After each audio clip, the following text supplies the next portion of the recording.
So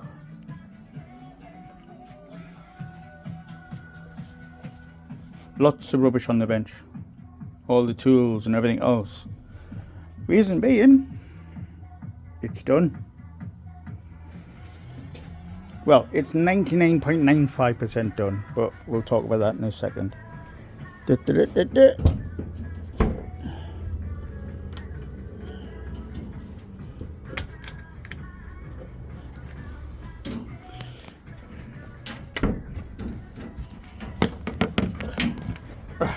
Sorry, can I do it with one hand?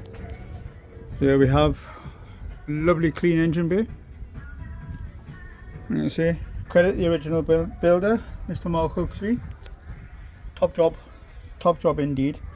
Came to me because it had massive electrical issues, and I mean massive. Problem with doing conversions like this is that's a modern engine, this is an old car, and the wiring was ancient as well. It just wasn't able to cope. So we ended up rewiring the entire car. New lights, indicators, all the harness for the engine is all brand new. Wiper motor, that's out of an Astra H or G, can't remember, E, F, G, H. Everything's nice and tucked. You cannot see the wiring now. I love this. Every time I see it, I think what an amazing job the Huxley did. Lovely word, Galaxie.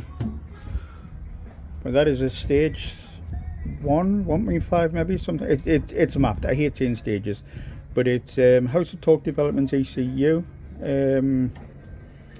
which is mapped, and it's mint. So that's a 3 litre turbo diesel, big front mount on it, and I don't know if the turbo was hybrid or not, but it goes quite well. And we'll come to the interior.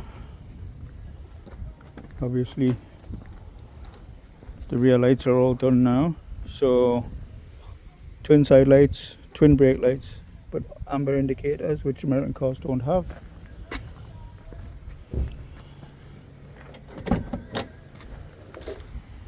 And now you get to see it all.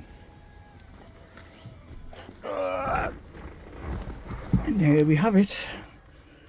This is your dash, your view, USB stereo, rear view camera, air controls, all the ECUs hidden in under there.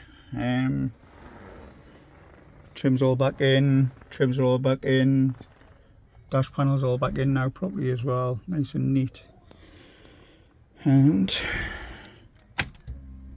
yeah, oil, water lights.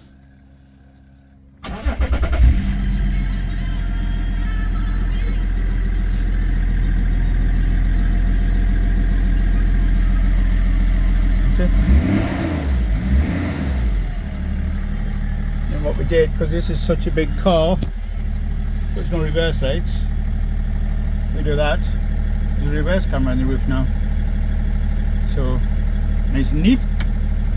Downside is it doesn't, I haven't set up the stereo yet, so hopefully it doesn't just always cut out the music.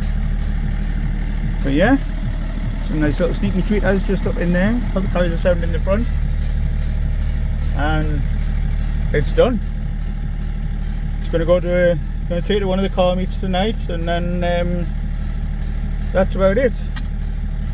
Apart from that 0.5%, new wiper motor's in, but there's a wiper spindle just there, which is busy getting welded by a wonderful guy, Michael Borg of MB Motorsport. 1966 alloy wiring is a bit of a nightmare, so yeah.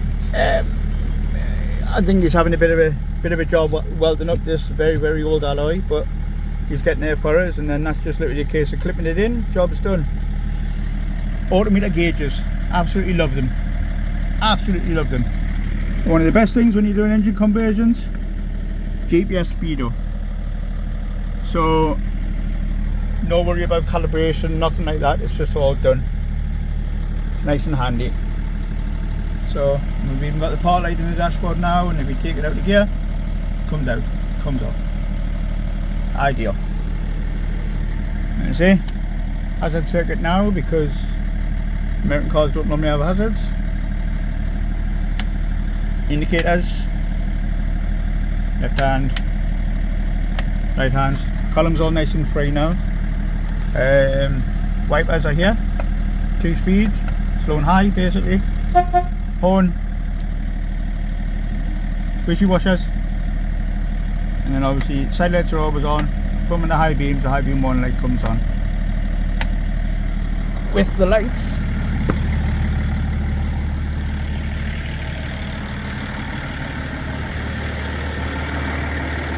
put in LED side light bulbs.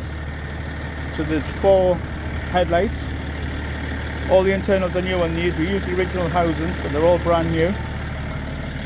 And if we go to the back,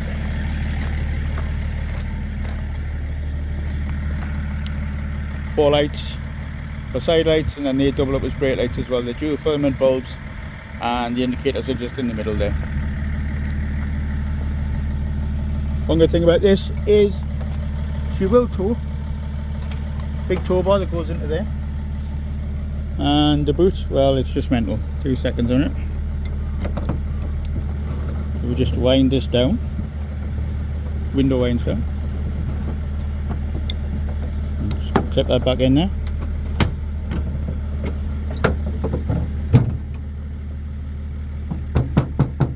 Solid and huge. I mean, honestly, if I had enough money, I would buy this just to pull the drip car, pull the Skyline around. It would be unreal. You could literally put that back seat down further again. You can lie down one side and be completely chilled, have loads of room, have all your gear on this side and never need to worry about it. Again, Huxley's work, this wonderful scallop stuff. We added some power in the back here just because there was no power feeds in the back, and thought, well, you know, if you are roughing it or camping it or whatever like that, or you want a little fridge, got a little USB power pack and everything else, which is just powered up there. So standard 12 volt cigarette lighter, USB plugs, little camera up there, ideal. And you know, this just is more and more and more. You go underneath, that's how deep the boot is. Toolbar, spare wheel, all the bits and bobs, battery in the back.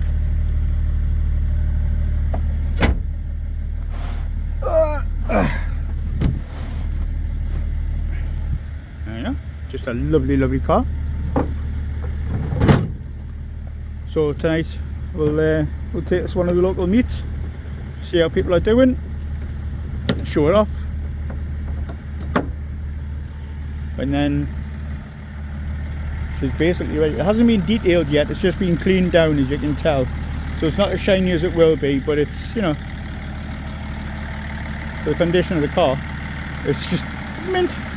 Absolutely love it, but I've got no way to store it. So anyway, see you later guys. But yeah, it's done finally. Then we can start on this thing. This is going to be a whole new series, and it's going to be a lot of work, but we're going to tear it all the way down to a bare shell again, start it off. Yes, everything's piled up in here at the minute, but that's while we're getting the other car finished. We've got some work to do in the garage. We're going to make the garage a little bit bigger, and then we're going to start on this properly, ground up build. So stay tuned and subscribe. Bye for now, people.